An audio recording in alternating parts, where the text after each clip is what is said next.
On the day my father called me to the pulpit and placed his hands on my head, asking the church to pray for me, I understood, with the clarity of someone who can no longer pretend, that this blessing was, in fact, a barrier.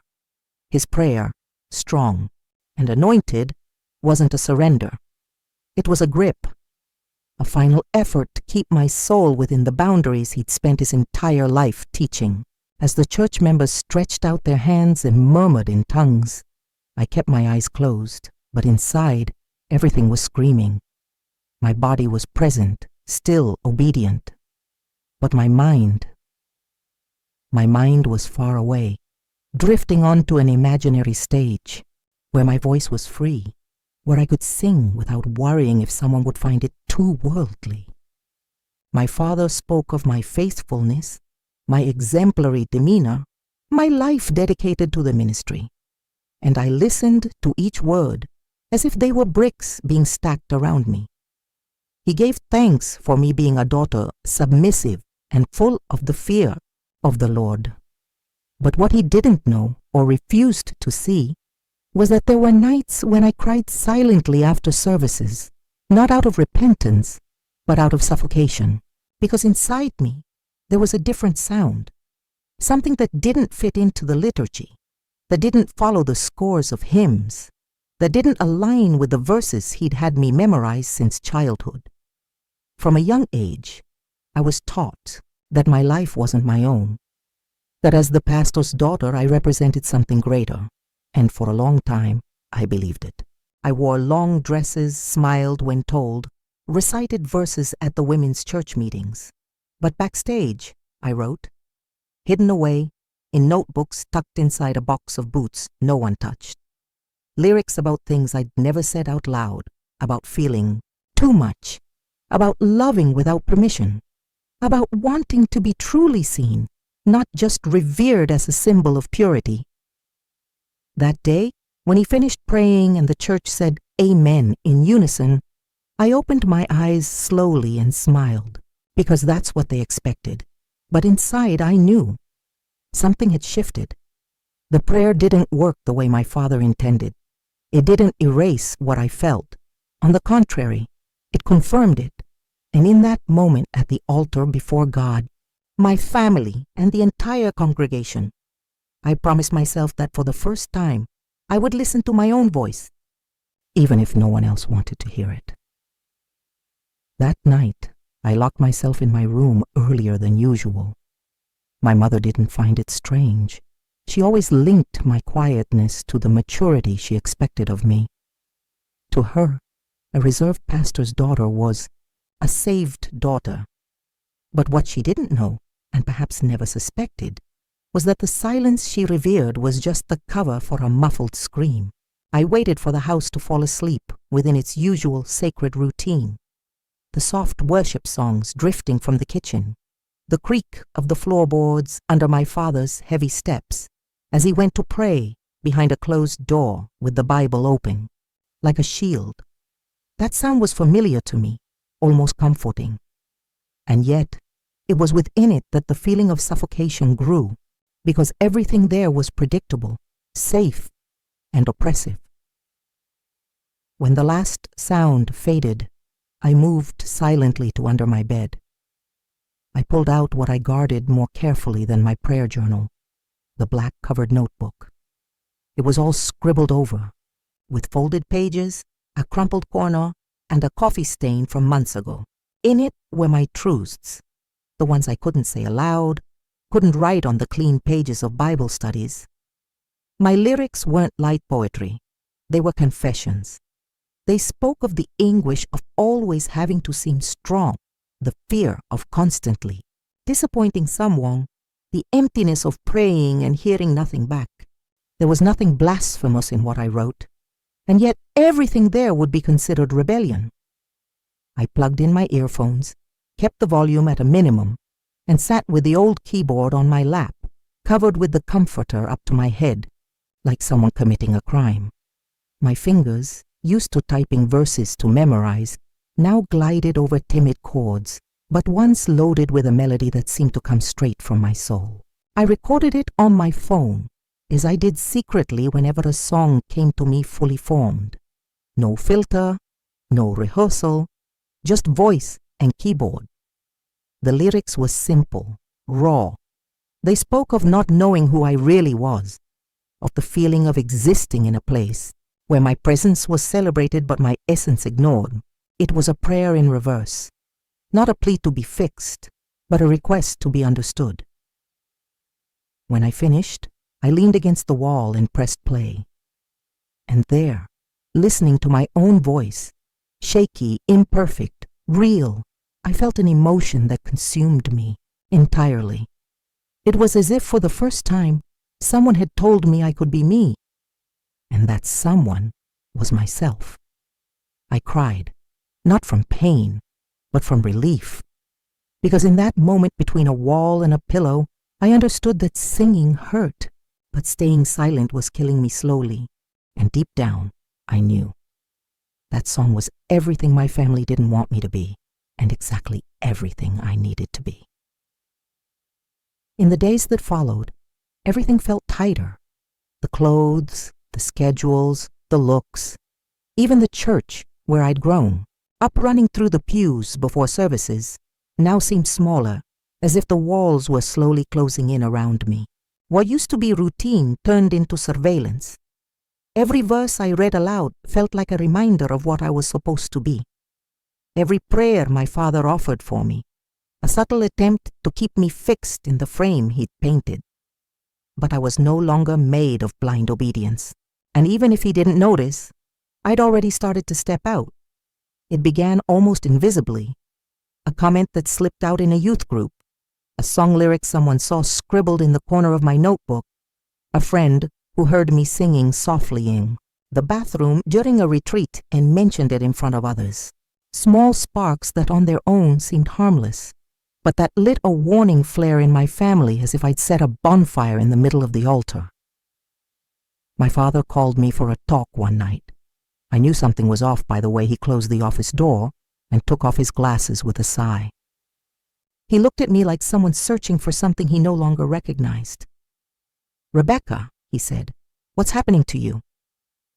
The question was gentle, but heavy with expectation. He didn't really want to know. He wanted me to say it was just a phase, that I was distracted but would soon return, that this, whatever it was just youthful confusion. But I didn't say it, because it would have been a lie, and I was tired of lying with a calm face and bent knees. "I like to sing, Dad," I said. "I really do, and not just hymns. I write, I compose. It makes me feel alive." His silence was heavier than any shout could have been. He didn't speak for long seconds. Then he leaned back in his chair and said, with a voice too soft to be sincere, "Music is a tool of God, but used outside the altar it becomes a trap. Don't play with this, Rebekah. Don't trade your calling for applause." I stared at him, my throat tightening. "What if this is my calling?" I ventured. His eyes closed for a moment, as if that possibility were blasphemy, and there I knew. There was no room for me outside obedience. Either I came back, or I left. That early morning, I reopened the audio of the song I'd recorded. I posted it, anonymously, on an account no one knew about. I didn't expect anything. I just wanted to hear myself in the world. I wanted to know if my voice could exist beyond my room. And the next day, there were messages, comments, people saying they recognized themselves, that they cried listening, that they needed to hear it, people I'd never met, who never knew where I came from, but who heard me with more truth than those who'd known me since childhood. And that's when I realized that the impossible might only be forbidden within the bubble I lived in, but out there, it was already starting to happen. The next morning, I woke up with my heart beating to the rhythm of an exposed secret. The video was there, online, breathing in the world. For the first time, my voice existed beyond the four walls where I'd hidden it, and that left me torn between a fear that chilled my skin and a freedom that set me ablaze inside. I almost deleted it, almost backed out. But there was something in that act that couldn't be undone, and deep down, I knew I didn't want to undo it. My face wasn't visible, the name was fake, but my soul was bare there. And the response came faster than I'd expected. The messages kept coming. People saying they felt it like a prayer, that they'd never felt so understood, that this song said what they'd never had the courage to write themselves. It was as if, on the other side of the screen, I'd touched something that was mine, but also theirs. And that gave me a new strength, a certainty that didn't come from bravery. It came from necessity. It was this, or keep dying slowly inside an image that was no longer mine. But it didn't take long for the first crack to appear. My father came back from the service with a stern face. My mother didn't say anything, but her eyes were downcast, as if she already knew what was coming. He walked into my room without knocking, holding the phone like it was a wound. Someone from the church had sent the link, the melody, the lyrics, my voice. Even without clear identification, he recognized it. He'd always recognized my tone. It was what he loved most about me before all this. "Did you write this?" he asked, holding the question like it was a scandal. I didn't answer right away. I just nodded slightly without apologizing. What followed wasn't yelling or punishment. It was worse. Disappointment. The sermon. The attempt to save me from myself. The gentle speech about how the world was treacherous, how talent outside divine direction was vanity, that this wasn't me, it was influence, that I was letting the wrong voices pull me away from my purpose. And there again I wanted to shrink. For a second, I almost gave in, almost asked for forgiveness. But then I remembered one of the messages I'd gotten about the video, a girl saying she'd almost given up on living, and that song made her breathe again. I lifted my eyes, and for the first time, I faced my father without guilt. If my voice is a gift from God, then he can use me outside the altar too. He didn't respond. He just left. But the way he closed the door told me everything. I'd crossed a line, and from there, nothing would ever be the same again. That night, I slept with my entire body on alert, not out of fear of what would come, but from the deep awareness that I'd started a fall, not into an abyss, but out of a castle where I'd never held the keys. The silence in the house was different. It wasn't the silence of before, the one that came with the peace of routine. It was a hard, walled silence. My father didn't speak to me anymore. My mother tried to keep up appearances, as if nothing had happened, but she couldn't look me in the eye. The absence of noise was a verdict. Even so, I posted another song, the next day, not out of defiance, with precision, an even more intimate, braver lyric. I spoke about the fear of being rejected by the ones you love most, about the pain of disappointing people who shaped your entire childhood, but also about the relief of breathing for the first time without permission. And there, without fully understanding how, the video went viral. Someone shared it, tagged a bigger page, and by the end of the day, my voice was in hundreds of places I'd never imagined reaching. People from all over the country commenting, praising, debating, asking for more. That's when my phone rang. It was a woman who said she represented an independent record label. She'd heard me. She knew I was anonymous, but had tracked down the account. She said my voice was different, that my writing was a knife and a hug at the same time, and that she wanted to talk. I went silent. Not because I didn't know what to say, but because part of me, the part still living in obedience, said answering that call was the beginning of the end. And maybe it was. But when I hung up, sitting on the floor of my room, still holding the phone, I could only think one thing.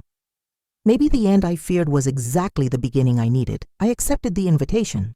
I left home 2 days later. I took only a suitcase, my small keyboard, the black notebook, and the memory of my father's Look when he saw me cross the door with my back straight. He didn't say, "Go with God." He didn't say, "Stay." He just looked at me like someone losing a battle against their own blood. And as much as it hurt, I didn't cry. Because inside me, there was a new voice, one that didn't tremble when it spoke anymore. And it was that voice I was going to follow. I arrived in the city like someone stepping into their own unknown. The world outside the bubble was louder, faster, more raw. No one there knew me as the pastor's daughter. No one expected me to represent purity or obedience. I was just a girl with a suitcase, raw talent, and a heart full of cracks. And as frightening as it was, there was an almost wild freedom in it. For the first time, no one wanted to shape me. They just wanted to listen. The first days were strange. The rented room was small, the mattress creaked. The food tasted improvised.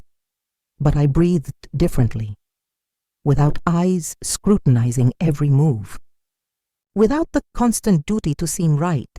And it was in that simplicity that I began to bloom in a way I'd never experienced. I wrote like never before, whole songs in one night, some light, some heavy with anger, others smelling of longing, for home, for childhood, for the version of me that still believed being loved was the same as being accepted.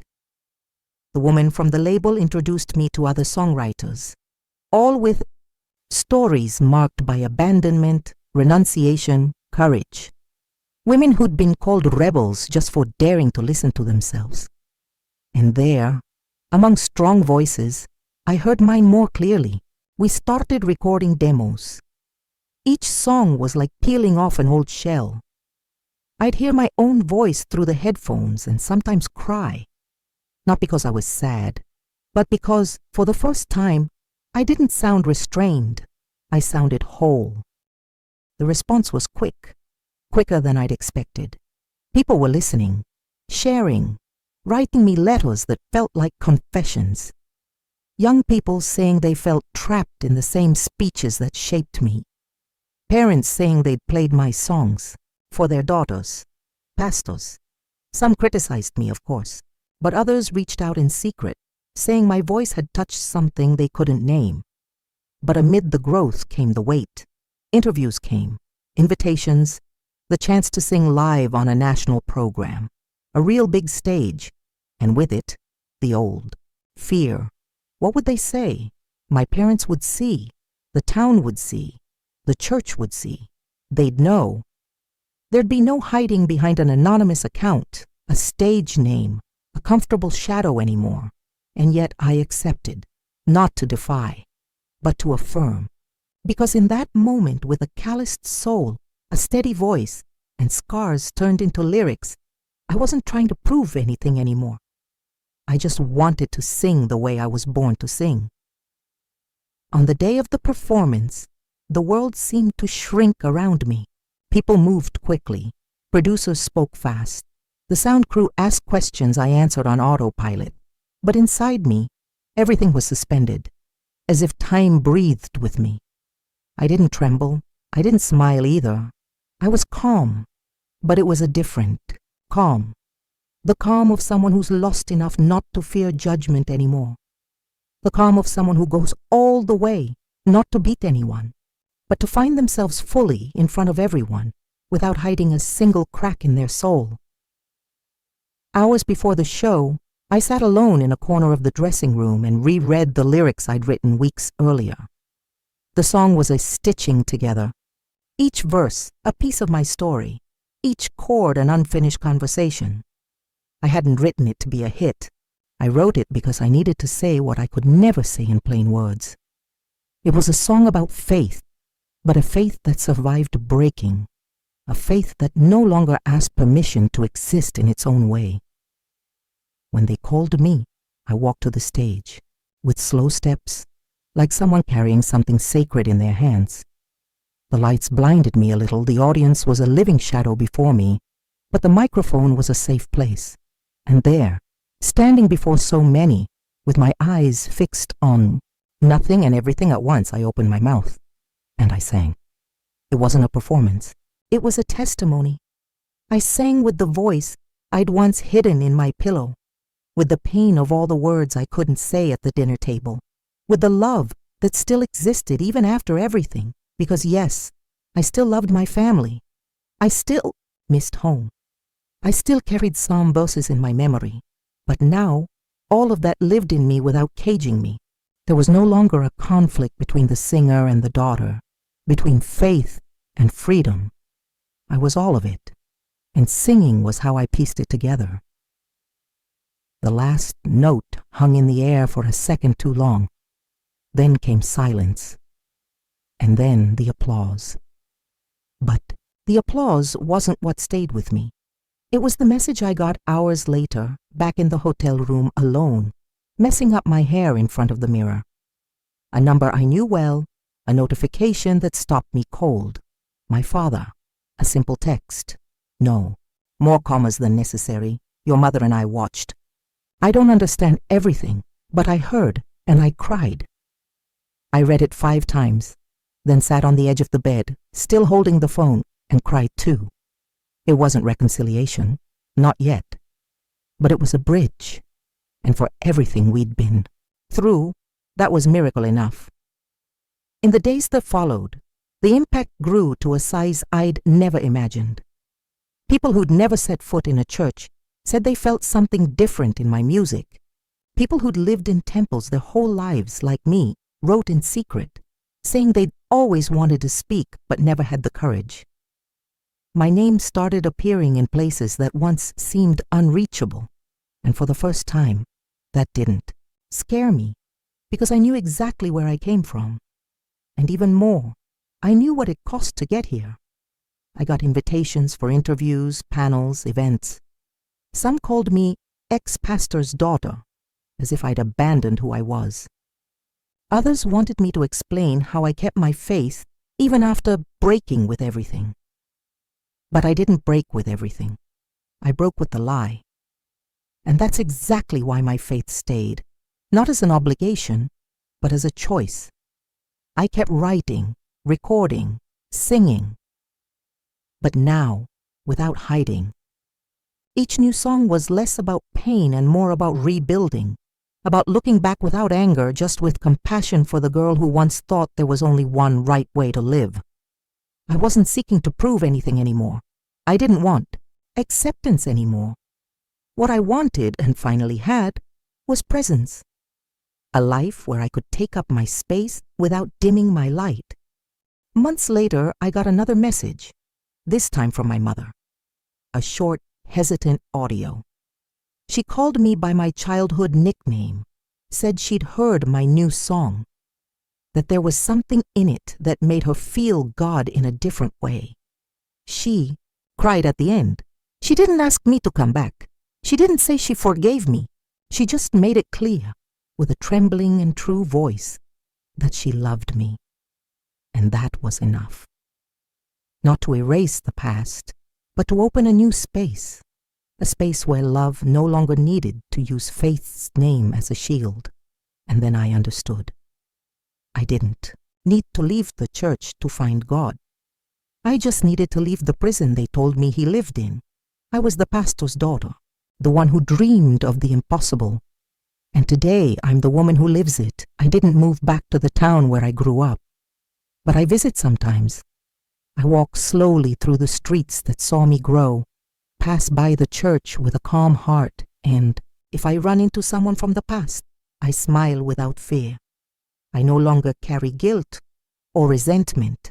I carry history. My father is still a pastor, still preaches. But now when he talks about love, he pauses more. And sometimes, without mentioning my name, he tells of a girl who dared to ask if God could fit in just one tune. I know it's about me, and that's enough for me. Faith still lives in me, but now it sings, and it sings my way.